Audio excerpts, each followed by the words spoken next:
Welcome to English Story Time. Today's story will help you practice your English listening skills with simple vocabulary and real-life situations. Listen carefully, and don't forget to hit the like button if you enjoy it, and subscribe to our channel for weekly stories that make learning English fun and emotional. Let's begin. The day I left home with nothing. It is a cold November evening in London. The sky is dark and rain falls on the busy streets.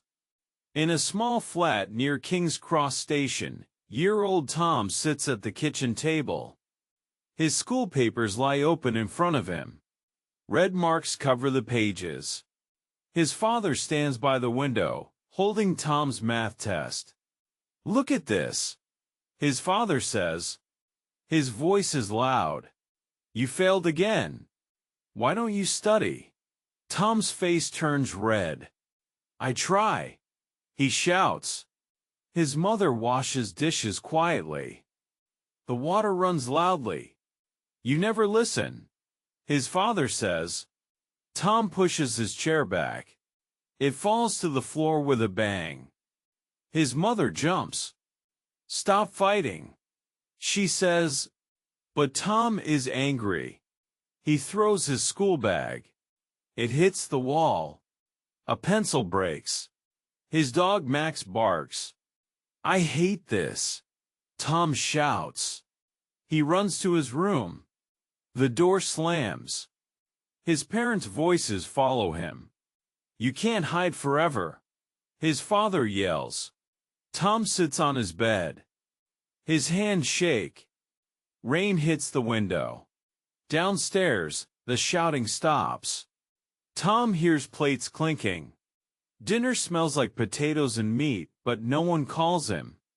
Hours pass. The flat gets quiet. Tom opens his door. The hallway is dark. He sees his school bag on the stairs. His math test sticks out. The big red F looks black in the shadows. Tom's throat hurts. He takes a pen from his pocket.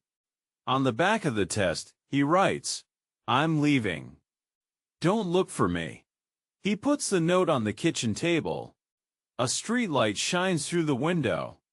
Tom's photo of Max sits by the fruit bowl. He takes it. His jacket hangs by the door. He puts it on slowly.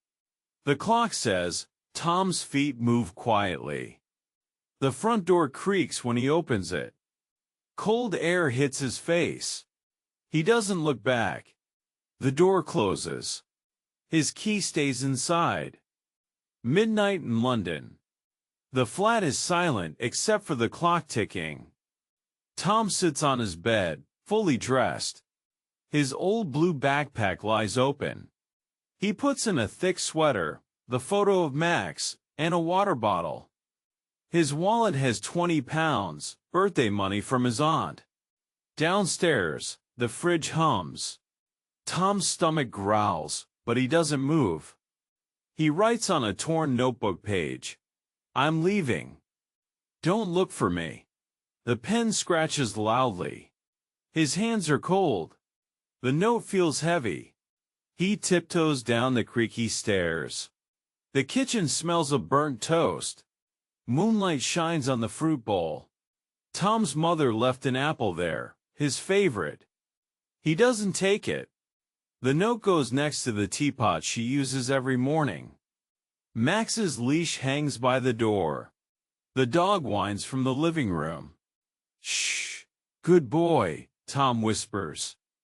His voice cracks. He puts on his sneakers, the ones with the hole in the left toe. His jacket zipper sounds too loud. The front door key glints on the hook. Tom touches it, then pulls back. They don't care anyway, he thinks. Outside, the street lamp flickers. Rain has stopped, but the air bites his cheeks. A night bus roars past on Euston Road. Tom's feet start moving. At the corner shop, a man in an orange vest stacks newspapers. "Late night, eh?" the man says. Tom nods, walking faster. His backpack bounces against him. He crosses the bridge over Regent's Canal. Black water shines below. A duck quacks, making him jump. Tom's phone vibrates, a message from his dad. "Where are you?" He turns it off. The city sleeps, but Tom walks. Past the closed bakery, past a phone box with broken glass.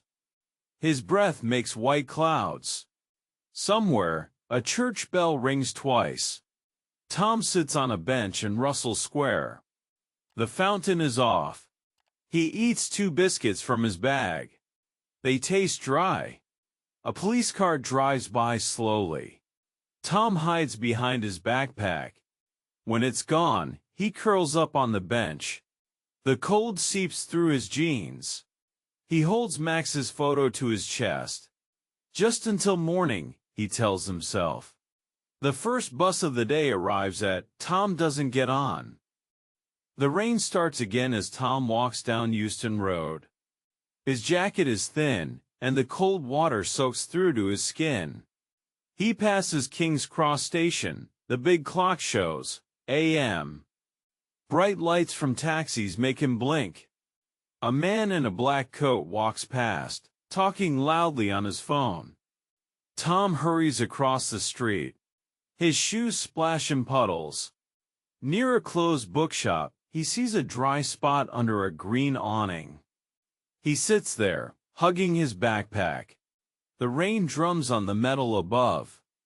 A police car moves slowly down the road, blue lights turning. Tom pulls his hood low. His heart beats fast. The car stops at a red light. A policeman looks out the window. Tom holds his breath. The light changes. The car drives away. Tom's hands won't stop shaking. He takes out Max's photo. The edges are wet. "Miss you," he whispers. A bus honks nearby. Tom jumps up, hitting his head on the awning. He rubs the spot, eyes watering. The night feels endless. He walks toward Pentonville Road. A bakery has warm yellow light inside. Tom presses his nose to the glass. Fresh bread sits on racks. A woman in a white apron looks up. Tom runs. He doesn't stop until he reaches a bus shelter. The seat is wet, but he sits. His stomach hurts. He counts his money again. 15 pounds left. A homeless man sleeps nearby under newspapers. Tom moves farther away. The shelter smells like urine. He gags. Rain blows sideways, hitting his legs. Tom thinks of his warm bed. His mother's voice saying, "Good night, Tom." He digs nails into his palms. No going back, he tells himself. At AM, he finds a doorway near Argyle Street. He curls up with his backpack as a pillow. A cat screeches. Tom's eyes snap open. Shadows move. He stands, legs stiff. His jeans stick to his knees. He walks again. The city sounds never stop. Sirens, shouts, brakes squealing. Near morning, the rain stops. Tom sits on steps by Regent's Canal. His teeth chatter. A boat passes with a man walking a dog. The dog barks at Tom. "Quiet, Bella," the man says. Tom watches them until they disappear. The sky turns gray. Pigeons start to coo. Tom's whole body feels heavy. He tries to sleep sitting up, but his neck hurts. When a trash truck comes, he moves. His feet drag like stones. The streets fill with people holding coffee cups. No one looks at him. Morning light comes slowly through gray clouds. Tom sits on a wet bench near Camden Market. His stomach makes loud noises. People walk by with steaming coffee cups. A bakery opens across the street. Fresh bread smell makes Tom stand up. He counts his money, 12 pounds left. Inside the shop, a woman with pink hair smiles. What'll it be, love? Tom points to the cheapest bread. It costs £1. His hands shake as he pays. The bread feels warm through the paper bag. Outside, he tears off a piece. It burns his tongue, but he doesn't care. Crumbs fall on his muddy shoes. An old woman arranges flowers at a stall nearby. Her gloves have holes. She watches Tom eat. Hungry morning, eh?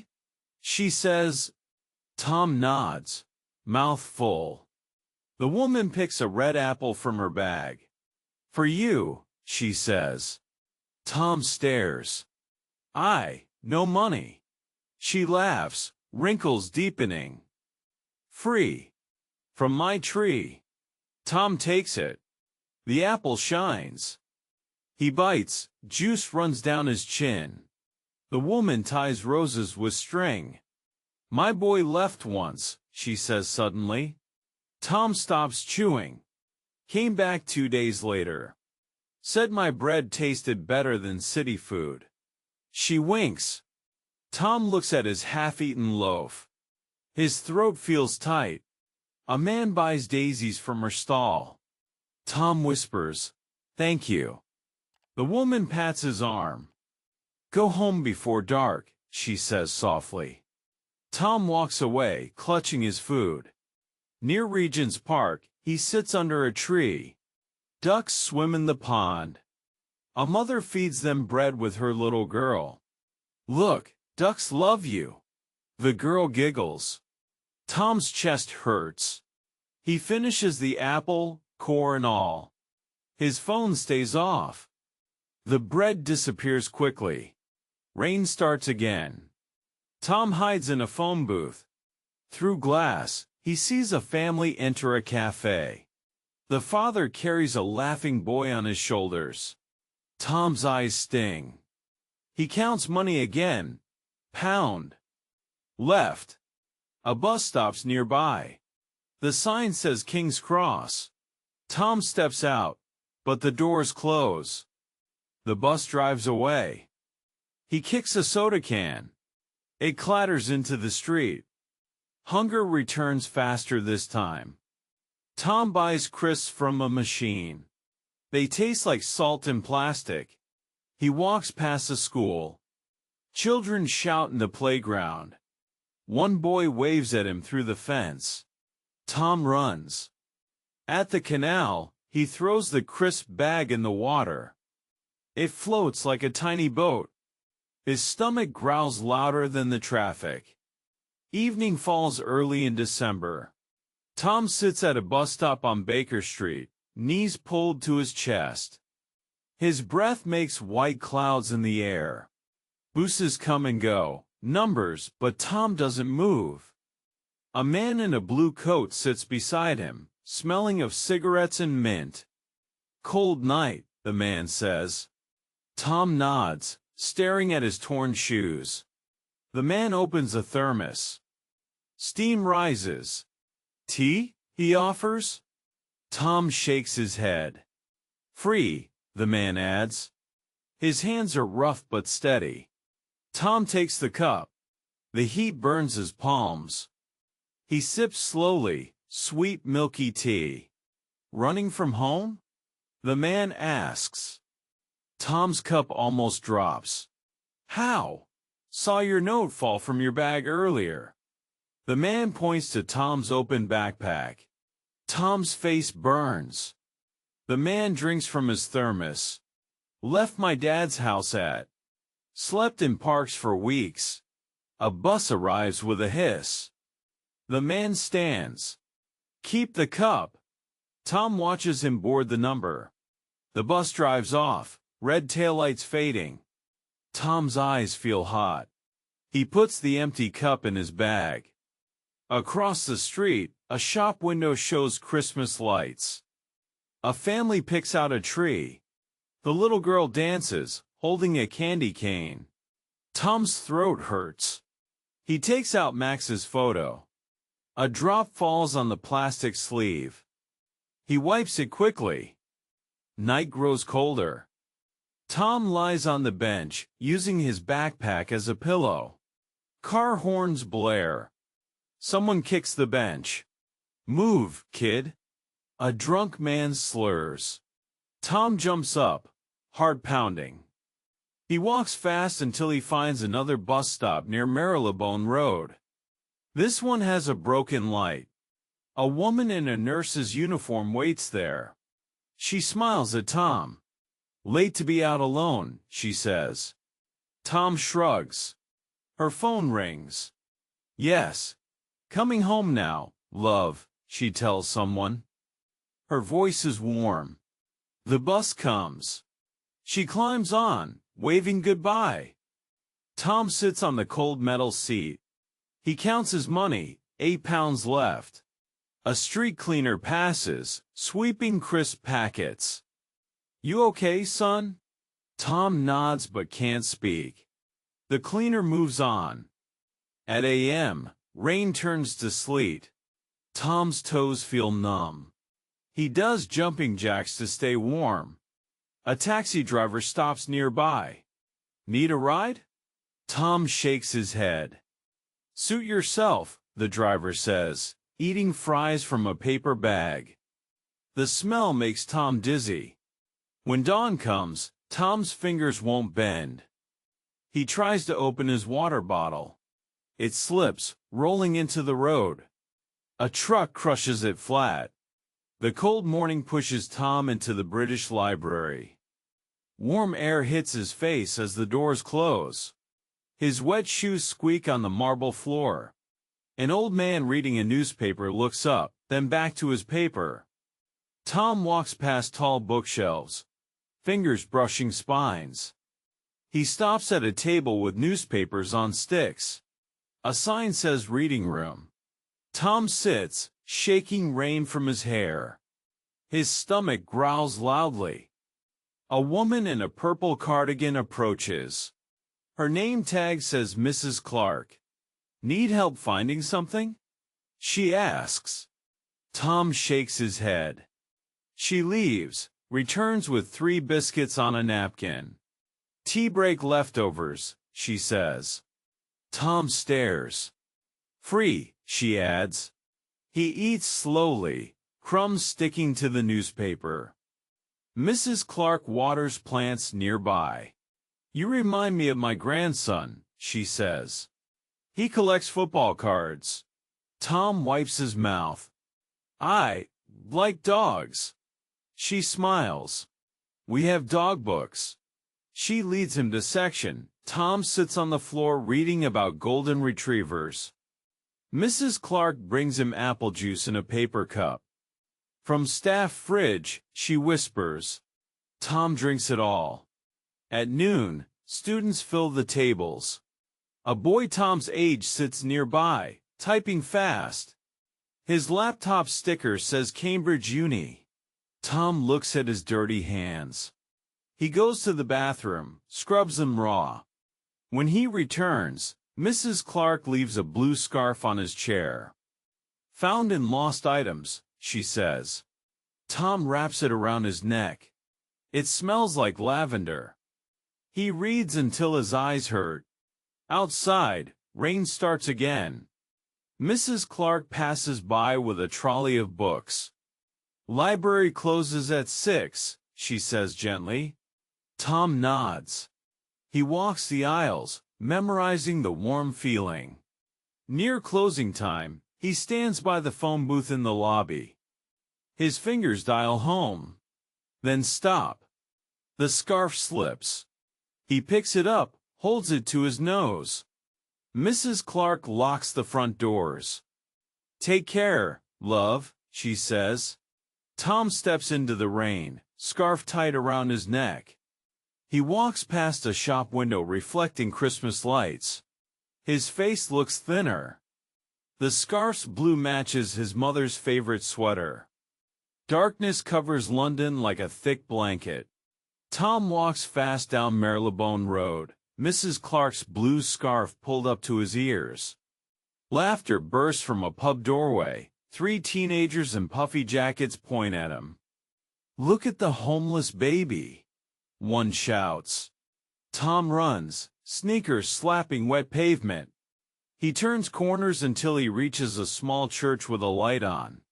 "St. Paul's Church," the sign says. His breath comes in white puffs. The wooden door creaks when he pushes it. Inside smells of old books and candles.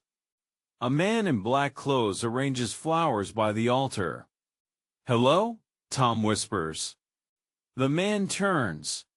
His white hair glows in candlelight. "Cold night to wander," he says. Tom's teeth chatter. The man, Father Donovan, waves him forward. "Sit by the heaters." Tom crouches near a warm metal box. Father Donovan brings a blanket. "For midnight prayers," he says, pointing to empty benches. Tom wraps himself tight. "No parents?" Tom shakes his head. The priest sighs. "Sleep here tonight. God's house is safe." Tom lies on a hard bench.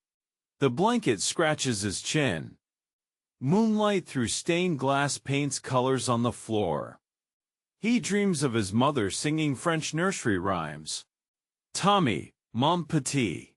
Her voice fades. A door slams. Tom jolts awake.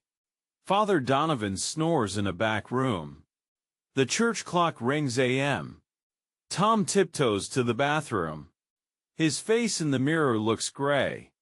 He drinks from the tap until his stomach hurts. Outside, wind howls. Tom finds a pencil in his bag. He writes on the blanket's edge, "Mom, I'm sorry." Tears smudge the words. Morning light finds Tom curled like a snail. Father Donovan places toast by his head. "Eat. Then we call your family." Tom freezes. The priest's phone sits on the table. Tom grabs his bag and runs. "Wait," Father Donovan calls. Tom doesn't stop. He passes a newsstand opening for the day. Headlines shout about freezing temperatures. His scarf flaps behind him like a sad flag. At the canal, he throws a stone into the icy water. It cracks the thin ice. "Stupid priest," Tom mutters. But his hands won't stop shaking. He counts coins. Enough for one bus ride home. A dog barks nearby. Tom's heart leaps. Max? But it's a stranger walking a collie. The sky turns heavy with snow. Tom sits under a bridge, drawing circles in the dirt. "Should have stayed," he tells a passing rat. The rat scurries away. Night comes again, colder. Tom's toes feel like ice cubes. He walks back toward the church lights. They're off now. The door is locked. Tom walks past Camden Market again, his stomach empty. The flower lady's stall stands bright with winter roses. She waves at him, wool hat pulled low. "Back again, lad?" Tom stops. Her gloved hands arrange poinsettias. "Hungry?" she asks. He shrugs. She opens a lunchbox, egg sandwich inside. "Take it. Made extra." Tom's hands tremble as he accepts it. The bread is soft. "Why?" She adjusts a cracked vase. "My boy slept rough once. Good folks fed him." Tom chews slowly. The sandwich tastes like home. A customer buys mistletoe. The lady counts coins, then presses a pound note into Tom's palm. "For the bus," she says. Tom shakes his head. "Can't." Her eyes turn serious. "Listen. When my Danny left, I left the porch light on. 3 nights. Then," she touches a photo on her cart, a young man hugging her. "He came home skinny as a broom." Tom stares at the photo. The man looks like Tom's math teacher. Ice rain starts. The lady covers her flowers with plastic. "Go before dark," she urges. Tom walks away, then turns back. What if they hate me? She laughs, breath smoky. Parents don't hate. They just forget how to talk. A taxi splashes mud on her stall. She swears, then smiles. See? Even old ladies get angry. Still love my Danny. Tom pockets the money. At the bus stop, he checks the timetable. The pound feels warm. He buys chips, eats them watching buses come and go. A mother scolds her son for dropping gloves. Be careful, Jamie, she says. Tom's eyes sting. He throws the chip paper away. His phone stays dead.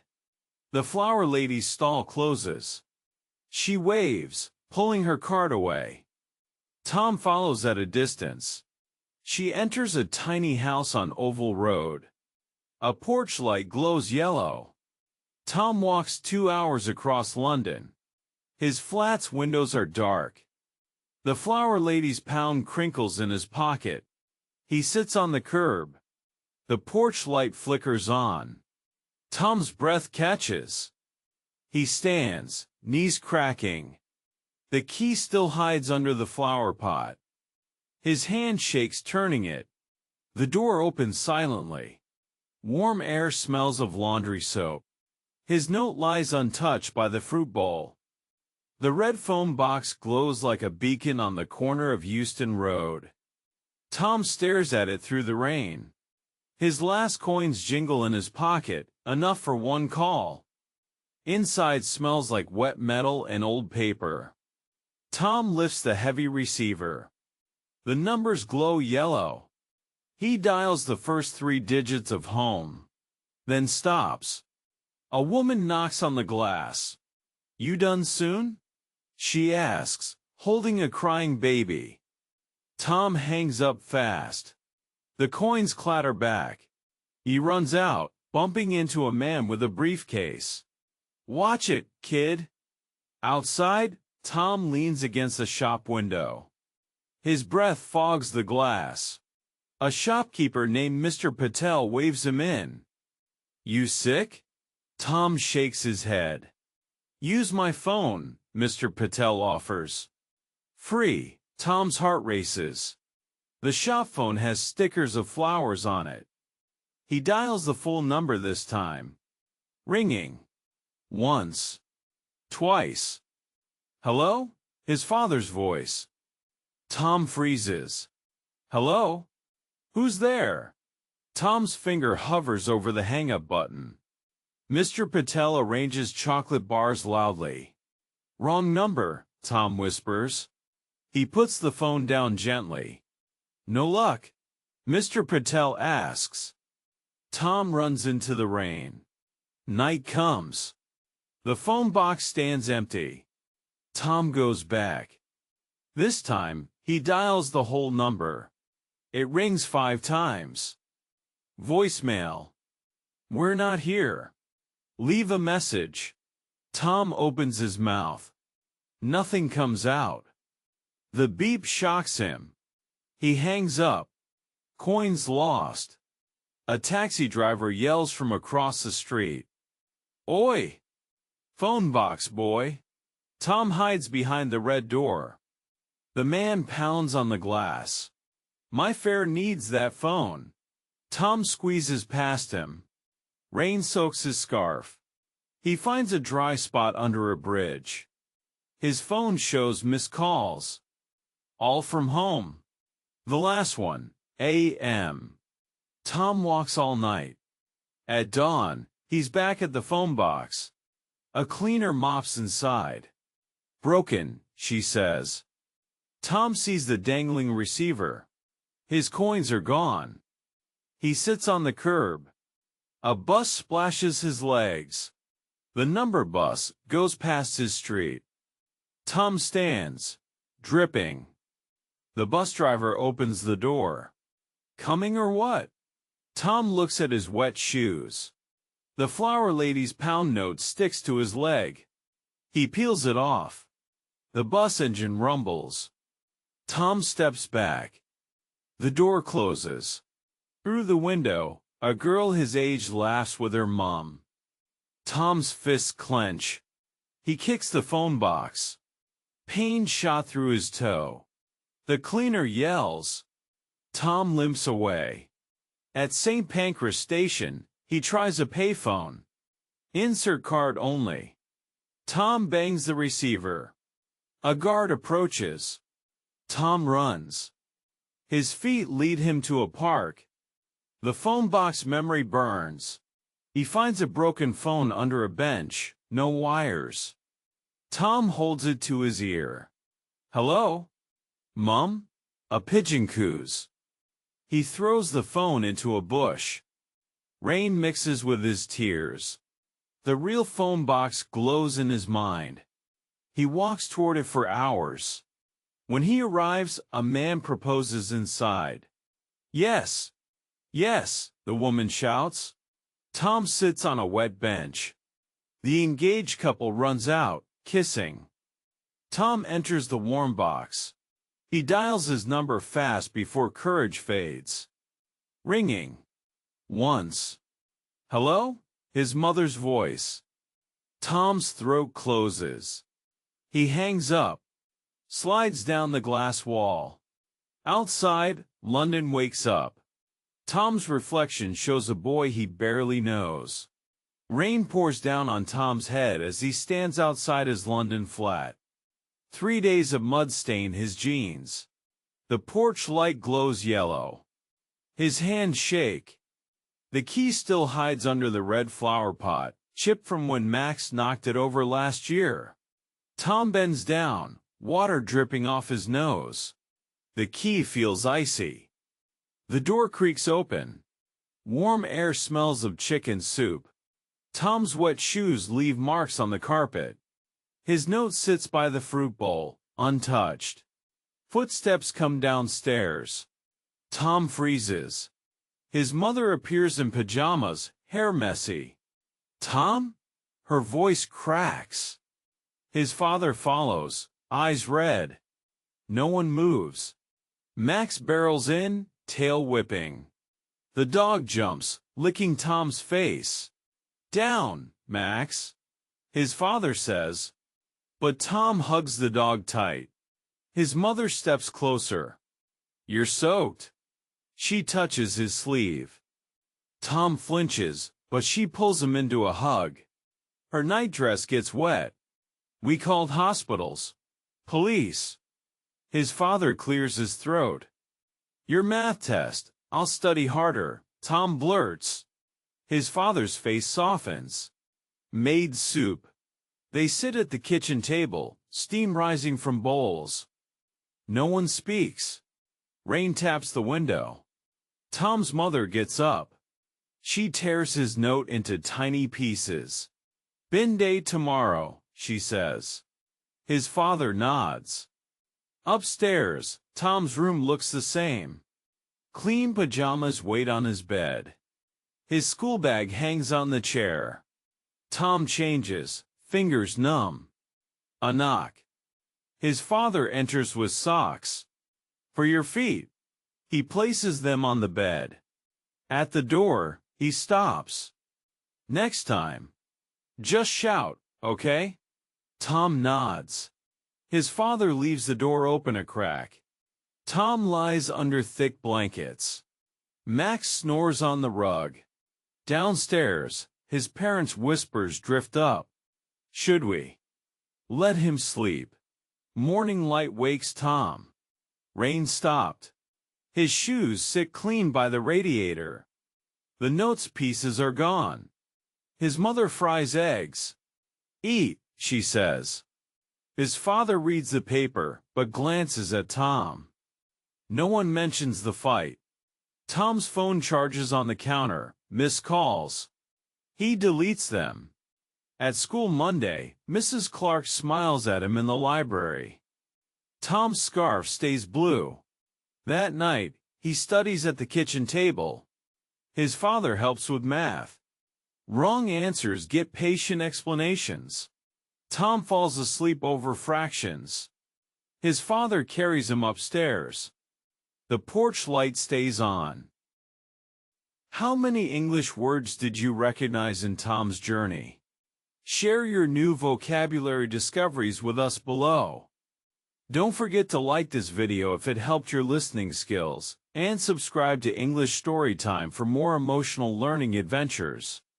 See you in the next story.